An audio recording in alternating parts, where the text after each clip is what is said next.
இன்றைக்கு நாட்டின் பிரதமராக இருக்கக்கூடிய மோடி அவர்கள் குஜராத்தின் முதல்வராக இருந்தார். அப்போது ஏற்பட்ட அந்த கலவரம் உலகத்தில் இருக்கக்கூடிய ஒட்டுமொத்த மக்களும் இப்படி ஒரு அநியாயம் இந்தியாவில் நடந்திருக்கிறது என வெக்கி தலைக்குனியக்கூடிய அளவிற்கு மிகப்பெரிய ஒரு அவமான சின்னமாக அன்றைக்கு அந்த நிகழ்வு நடந்தது.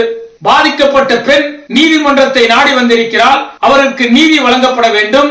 அவருடைய வாழ்க்கையை கேள்விக்குறியாகி அவருடைய குடும்பங்கள் கொலை செய்யப்பட்டு இன்றைக்கு நிர்கதியாக அவர் வீதியில் நின்று கொண்டிருக்கிறார். இப்படிப்பட்ட தருணத்தில் இன்றைக்கு ஜனநாயக ரீதியாக நீதி கிடைக்கும் என்கின்ற நம்பிக்கையில் இருக்கக்கூடிய ஒட்டுமொத்த மக்களுக்கும் இந்த தீர்ப்பு.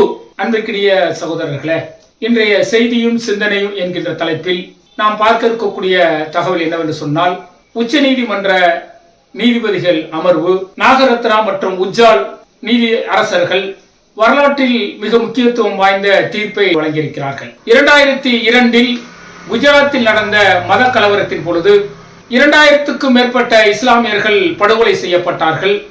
பல குடும்பங்கள் ஊரை விட்டு விரட்டப்பட்டனர். அதில் பில்கிஸ் பானு என்கின்ற 19 வயது இஸ்லாமிய பெண் 5 மாத கருவுற்று இருந்த நிலையில் பாசிச வெறிகுடித்த அந்த கும்பல் அந்த பெண்ணை பல நபர்கள் சேர்ந்து கற்பழித்தது மட்டுமல்லாமல் அந்த பெண்ணுடைய 3 வயது குழந்தையை செவிரில் அடித்து மண்டை சிதற அடித்து அந்த குழந்தையை படுகொலை செய்தார்கள்.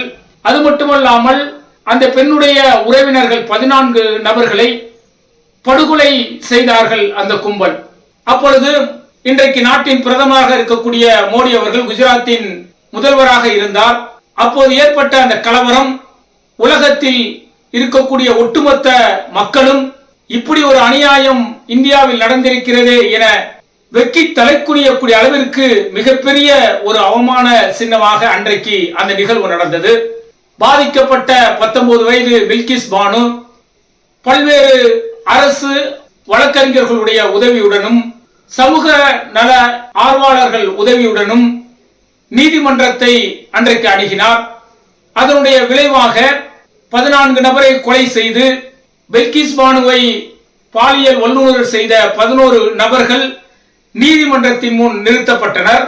2008ஆம் ஆண்டு இவர்களுக்கு ஆயுள் தண்டனையை அன்றைக்கு நீதிமன்றம் வழங்கியது. ஒரு இளம் பெண் தன்னந்தனியாக பல்வேறு கடுமையான முயற்சிக்கு பின்னால் நீதிமன்றத்தை நாடி நீதியை வென்றெடுத்திருக்கிறார் என்கின்ற செய்தியும் அப்பொழுது பரபரப்பாக பேசப்பட்டது. அப்படி பேசப்பட்ட தருணத்தில் ஒட்டுமொத்த மக்களும் என்ன நினைத்தார்கள் என்று சொன்னால், அரசியல்வாதிகள் தங்களுடைய அதிகார பலத்தினால் மக்களுக்கு அநீதி இழைக்கிறார்கள். ஆனால் அநீதி இழைக்கப்பட்ட மக்கள் நீதிமன்றத்தை சென்று நாடும் பொழுது அவர்களுக்கு நீதி கிடைக்கிறது, ஆறுதலாக இருக்கிறது. ஜனநாயகத்தில் இது மிகப்பெரிய வெற்றியின் அம்சம் என பலரும் பாராட்டினார்கள். ஆனால் அதனைத் தொடர்ந்து பல்வேறு காலகட்டங்களில் நீதி என்பது அரசியல்வாதிகளுக்கு சாதகமாக சில நேரங்கள் சென்றிருக்கிறது. சிறுபான்மையினருடைய எதிர்பார்ப்புகளை அல்லது சிறுபான்மையினருக்கு எதிரான நீதிகள் பல நேரங்களில் வழங்கியிருக்கிறது. அப்படிப்பட்ட தருணங்களில் எல்லாம் மக்கள் என்ன நினைக்கிறார்கள் என்று சொன்னால், நீதிமன்றம் நமக்கு நீதியை வழங்கும் என்கின்ற எதிர்பார்ப்போடு நீதிமன்றத்திற்கு செல்கின்றோம்.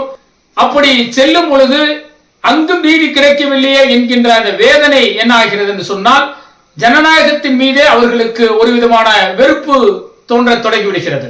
ஆனால் ஒரு சில நீதி அரசர்கள் நீதியை நிலைநாட்ட வேண்டும் என்பதற்காகவும் பாதிக்கப்பட்டவர்கள் யாராக இருந்தாலும் அவர்களுக்கு நீதியை வழங்க வேண்டும் என்பதற்காகவும் தாங்கள் பயின்ற அந்த சட்டத்தை, ஜனநாயகத்தில் நீதி என்கின்ற சட்டம் நிலைநாட்டப்பட வேண்டும் என்பதற்காக சரியான நீதியை வழங்கக்கூடிய நீதி அரசர்களை நாம் பார்த்துக் கொண்டிருக்கின்றோம். அப்படித்தான் இந்த பில்கிஸ் பானு வழக்கில் 2008ஆம் ஆண்டு 11 நபர்களுக்கும் ஆயுள் தண்டனை விதிக்கப்பட்டது. சரியான நீதியை நீதிமன்றம் வழங்கியிருக்கிறது, நீதியரசர்கள் வழங்கியிருக்கிறார்கள் என்கின்ற நிலையில் இருந்த பொழுதுதான் அரசியல்வாதிகள் தங்களுடைய அதிகார பலத்தை பயன்படுத்த தொடங்கினார்கள்.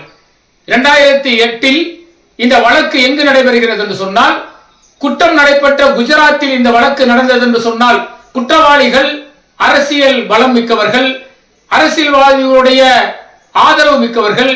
இவர்கள் வழக்கை சரியாக நடத்துவதற்கு ஒத்துழைக்க மாட்டார்கள். தங்களுடைய அதிகார பலத்தினால் பாதிக்கப்பட்ட மக்களை இவர்கள் மிரட்டுவார்கள் என்கின்ற காரணத்திற்காக குஜராத்தை விட்டு மகாராஷ்டிராவிற்கு இந்த வழக்கு மாற்றி அமைக்கப்பட்டது. மகாராஷ்டிராவில் இந்த பில்கிஸ் பானு வழக்கு நடைபெற்று 11 நபர்களுக்கும் ஆயுள் தண்டனை விதிக்கப்பட்ட தருணத்தில் தான் கடந்த 2 ஆண்டுகளுக்கு முன்பாக ஆளக்கூடிய பிஜேபி குஜராத் அரசாங்கம் என்ன செய்கிறது என்று சொன்னால், சுதந்திர தினத்தின் போது நன்னடத்தை என்கின்ற விதியின் அடிப்படையில் இந்த 11 நபர்களையும் விடுதலை செய்வதாக குஜராத் மாநில அரசாங்கம் அறிவிக்கிறது. இது ஒட்டுமொத்த இந்திய மக்களையும் மிகப்பெரிய அதிர்ச்சிக்குள்ளாக்கியது.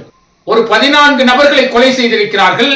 ஒரு 19 வயது பெண்ணை, 5 மாத கர்ப்பிணியாக இருந்த பெண்ணை பாலியல் வல்லுநர் செய்து பல நபர்கள் சேர்ந்து கூட்டு பலாத்காரம் செய்து அவருக்கு மிக கடுமையான வேதனையை கொடுத்தது மட்டுமல்லாமல் அவருடைய 3 வயது குழந்தையை செவுரில் அடித்து கொலை செய்திருக்கிறார்கள் என்று சொன்னால் இவர்கள் எவ்வளவு பெரிய பாதகமான செயலை செய்திருக்கிறார்கள்.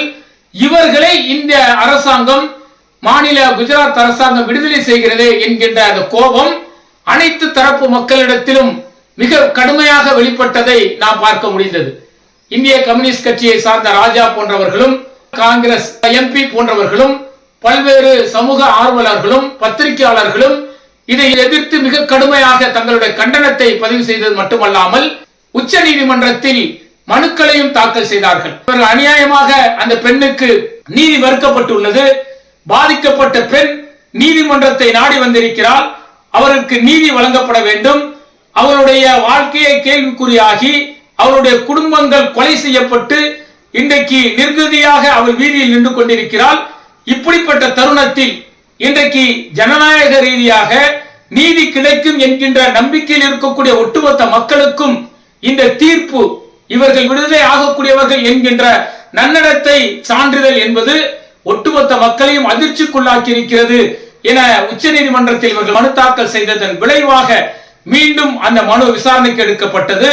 விசாரணை மிக தீவிரமாக நடைபெற்ற தருணத்தில் தான் உச்ச நீதிமன்ற நீதிபதிகள் அமர்வு மிக முக்கியத்துவம் வாய்ந்த தீர்ப்பை வழங்கியிருக்கிறார்கள்.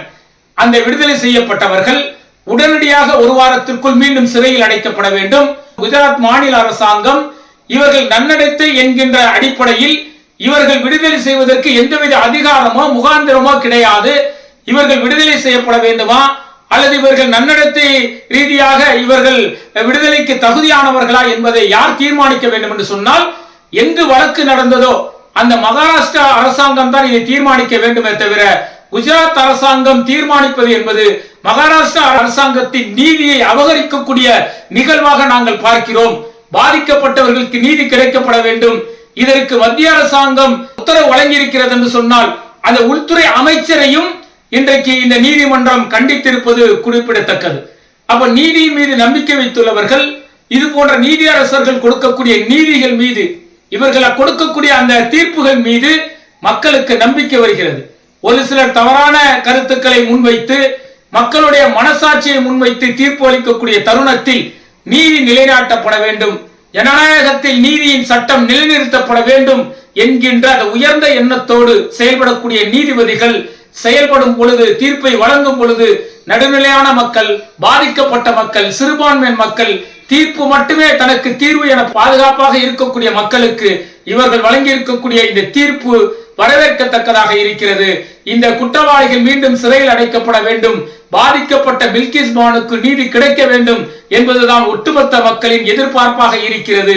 நீதி வெல்ல வேண்டும், நீதி வென்றால் மட்டும்தான் நாட்டில் ஜனநாயகம் ஓங்கி வளரும் என கூறி என்னுடைய இந்த செய்தியும் சிந்தனையும் நிகழ்ச்சியை நிறைவு செய்கின்றேன். வாஹிதவானா அல்ஹம்துலில்லாஹி ரப்பில் ஆலமீன். அஸ்ஸலாமு அலைக்கும் வரஹ்மத்துல்லாஹி வபரகாத்துஹு. இஸ்லாம் மற்றும் சமுதாய செய்திகளை அறிந்து கொள்ள தமிழ்நாடு தௌஹீத் ஜமாஅத் யூடியூப் பக்கத்தை உடனடியாக சப்ஸ்கிரைப் செய்து கொள்ளுங்கள். மேலும் பெல் பட்டனையும் கிளிக் செய்து கொள்ளுங்கள்.